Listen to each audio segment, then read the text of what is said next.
So welcome to another mini lecture in the clinical snippet, and in this lecture we will be discussing one of the legendary scientists, legendary neurologist Joseph Babinski. And the purpose of this mini lecture will be, we know that when we talk of Babinski and neurology, usually conventionally we talk of one sign, the one legendary sign which the Polish-French neurologist Professor Dr. Joseph Babinski has described, that is the Babinski sign in pyramidal tract disease, that is the upgoing plantar. We will discuss this upgoing plantar in a little bit, but we know that the contribution of Babinski, apart from the Babinski conventional Babinski sign, has been immense. And with other neurologists, Babinski have been depicted and elicited a lot of clinical signs that we are not going to discuss. But in neurology, there are other signs that have been completely dedicated to Babinski only. We will be discussing these Babinski signs or different Babinski's reflex in neurology, dealing or concluding with our conventional Babinski sign with a little bit in details. So, before going for the other signs of Babinski, we have to understand one thing in neurology which is known as synkinesia. So, what is synkinesia is? It is a situation when we ask the patient to contract a specific group of muscles. Along with the voluntary contraction of that group of muscles, some other muscles also involuntarily contract in certain situations. Those involuntary muscle contractions which help in the contraction of a voluntary contraction of muscle is known as synkinetic muscle contractions. When we understand synkinesia, there comes the first examples of Babinski's synkinetic reflexes. Say for example, in a patient, I will ask the patient to open the mouth very strongly. बहुत जोर से mouth open करिए. You can see when the person is applying all the force to contract, to open the mouth, the platysma muscle is contracting. We have not asked separately the patient to or the subject to contract the platysma. मुंह बंद करिए. फिर से मुंह खोलो, जोर से मुंह खोलो. Open your mouth wide. Yes. The platysma muscle is also contracting. So this is a synkinetic muscle. This is the primary muscle. This is the synkinetic muscle. This is one of the normal physiological Babinski synkinesia reflex. Another synkinetic Babinski reflex is, I give example, there are patients which are known as having a condition known as hemifacial spasm.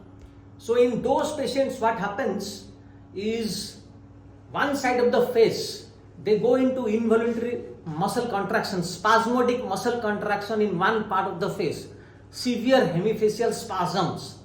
In this patient, say for example this patient is having a hemifacial spasm on the right side, say when you ask the patient in the facial spasmodic activity is going on, and now we ask the patient to close the eyes. When this patient will try to close the eyes, automatically the same side or the orbital frontal, that is the orbital belly of the front orbit, that is the frontalis muscle will go up, and the ipsilateral eyelid will go up. That is the frontal belly of the occipital frontalis in a brephalospasmic patient. When we ask the patient to close the ipsilateral brephalospasmic eye or the hemifacial spasm eye, then the ipsilateral eyelid is taken up as a synkinetic movement by the contraction of the frontal belly of occipital frontalis muscle. This is another sign which will go by the name of legendary Babinski. So synkinetic signs. Now coming to second, that is the Babinski's rising reflex. What is a Babinski rising reflex? Just lay down. In a normal person, I will ask the person to get up from a lying down position. He is a normal person and he is getting up from a lying down position. Get up. This is the way a normal person will get up. But in a case of paraparesis, In a case of paraparesis, when I ask the patient to get up, look what happens. You can see when the patient is rising, automatically the paretic both limbs are rising up. This is a part of Babinski's rising sign. Again, some amount of synkinesia. Even if the muscle is paralyzed, by getting above, when the patient is getting up, automatically the lower limbs are getting up or they are rising. This is Babinski rising sign. Now in a case of a hemiparesis, say for example this subject is having hemiparesis on the left side. Now in this subject also I will ask the patient to get up. Try to get up. When he is getting up, you can see he is applying force here and automatically the paretic limbs are also rising up. This is another Babinski's rising test, is a test of synkinetic reflexes. So this is one. I will come to another synkinetic test. So this is Babinski's rising reflex in neurology. Third is a Babinski's Pronator sign. This is a well-versed sign. Most of the undergraduates, they know, I suppose they should know it. They say for example this person is having a right-sided hemiparesis or a right-sided monoparesis, say for example. We ask the patient to do like this. The palm should face up. The palm should face up, that is the arm is supinated, hands are, the shoulder is up, supinated arms, palms looking to the roof, facing to the roof. Now I ask the patient to close his eyes. If he is a real hemiparetic patient, you can see gradually this hemiparetic limb is pronating and is falling back. This is a positive Babinski's pronator test or a pronator sign. This can be also done like this. Ask the patient to abduct the shoulder to 90 degree, palms up, supinated forearm, eyes closed, paretic side will pronate and gradually fall.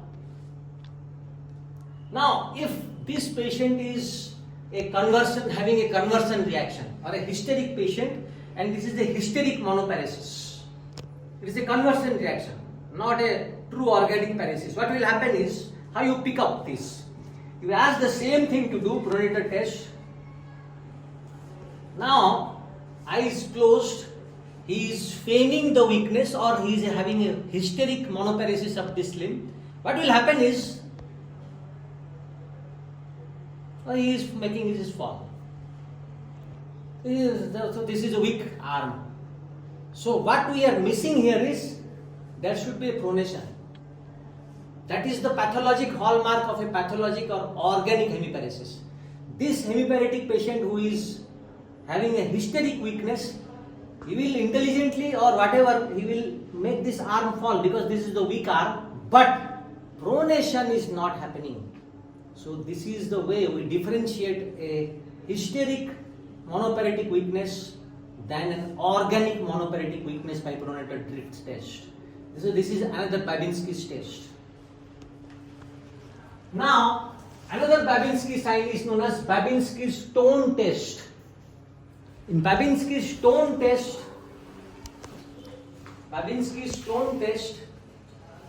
what we do is, say this side is paretic, this is the paretic limb. So in upper motor neuron paralysis, in this paretic limb, I abduct the shoulder a little bit and I will try to put this paretic limb in a flexion state and leave it. So this paretic limb which is having a hypertonia will not be able to maintain a 90-degree flexion. Even if the patient is told that you have to keep it like this, automatically the heart he will not be able to maintain in a 90-degree acute angle. It will fall like this little bit. Inability to maintain a 90-degree or beyond 90-degree acute flexion in a paretic limb. That is Babinski's tone test. Next, coming to the last, most significant Babinski sign. Sometimes this synkinetic tests are also known as other Babinski reflex, which we have already told you. So, what is the Babinski sign? So, we know that in a Babinski sign with a key,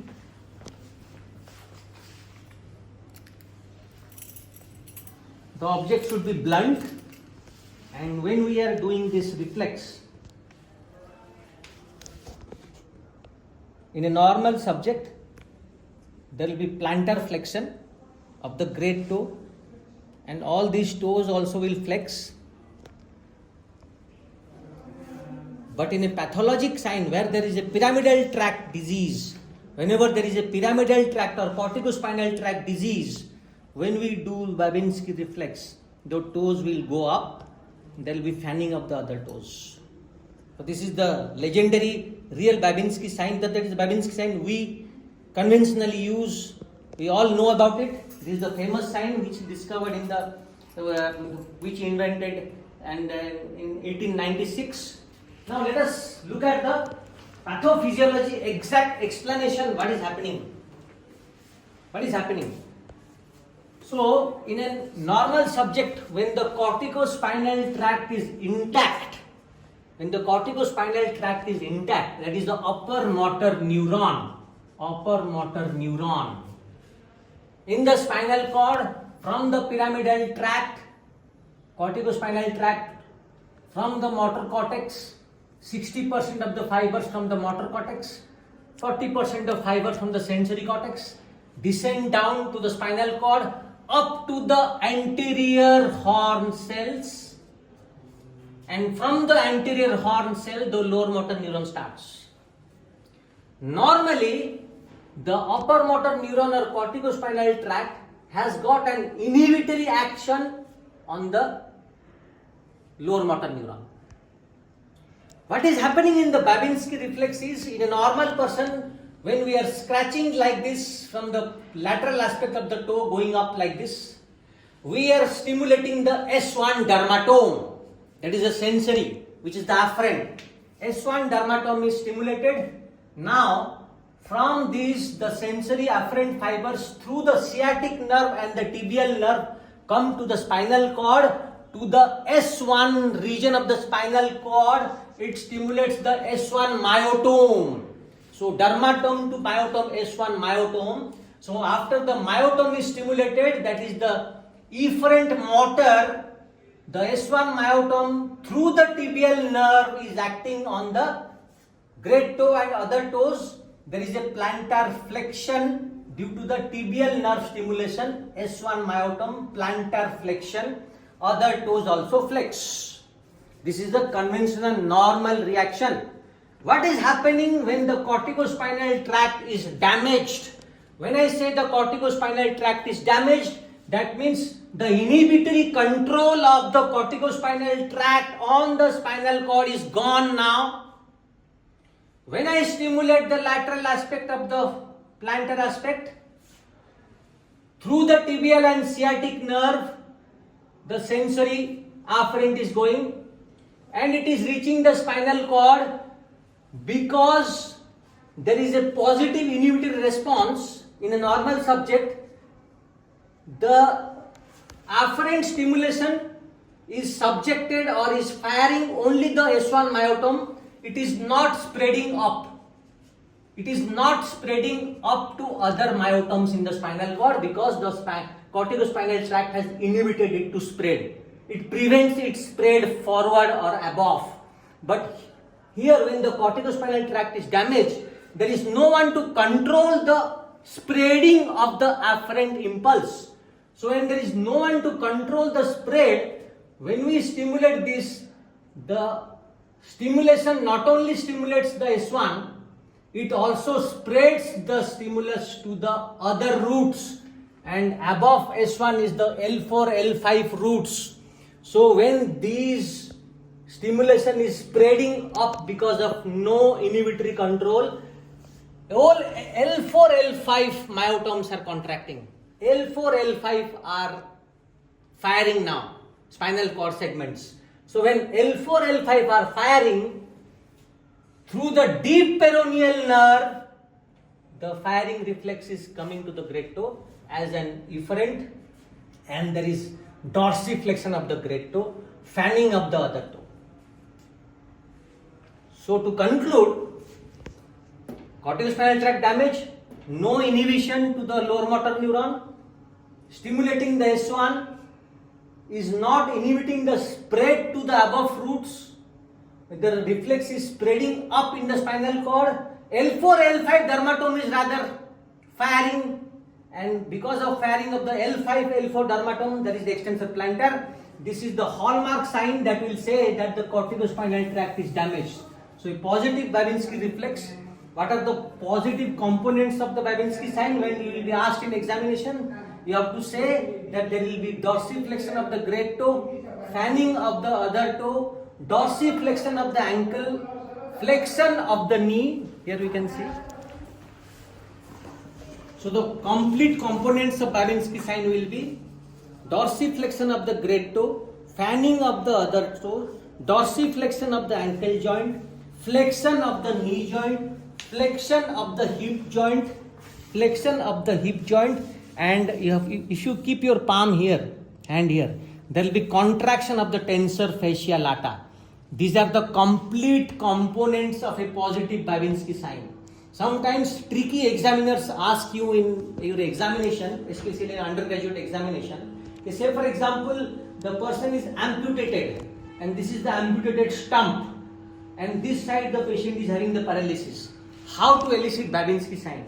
So where in that situation your answer would be, if this is a amputated stump, I will stimulate the amputated stump like this, and I will keep my hand on the tensor fascia lata. So in that situation, because it is amputated, we cannot see the signs below. So here I will stimulate and the tensor fascia lata will contract. That is a positive Babinski response.